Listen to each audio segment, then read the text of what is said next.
Hello friends, आप लोग कैसे हैं? उम्मीद करते हैं आप लोग ठीक होंगे, आप लोग हेल्दी होंगे। फ्रेंड्स, आज एक क्वेश्चन है कि फॉरेस्ट सॉइल की क्वालिटी पर किस तरह से इफेक्ट डालते हैं। तो फॉरेस्ट हम जानते हैं कि जहाँ पर होते हैं तो वहाँ पर जो ट्रीज होते हैं उनकी जो रूट होते हैं वो सॉइल को बहुत अच्छे से होल्ड रखते हैं। तो इसलिए वहाँ पर सॉइल इरोजन नहीं होता, सॉइल का कटाव नहीं होता।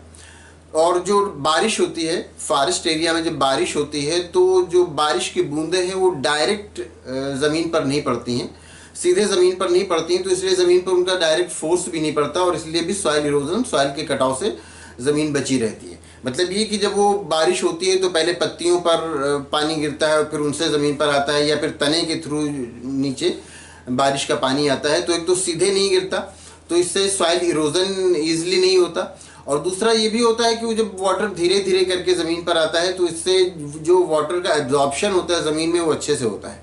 तो ज़मीन में वाटर अच्छे से एब्जॉर्ब होता है और उस एरिया में क्या होता है कि जो अंडरग्राउंड वाटर लेवल है वो इंक्रीज हो जाता है। अंडरग्राउंड वाटर लेवल वहाँ पर बढ़ जाता है। ज़मीन के अंदर जो वाटर है जब जाकर के वाटर एब्जॉर्ब होता है तो नीचे जो वाटर टेबल में वाटर जाता है तो वहाँ पर जो वाटर का लेवल है वो बढ़ जाता है। तो इस तरह से फॉरेस्ट का इन्फ्लुएंस सॉइल पर होता है। सॉइल इरोजन के बारे में अगर आप ज़्यादा जानना चाहते हैं तो उस वीडियो की लिंक इन स्क्रीन पर है, आप उसको क्लिक करके देख लेंगे तो आपको सॉइल इरोजन के बारे में और जानकारी मिल जाएगी।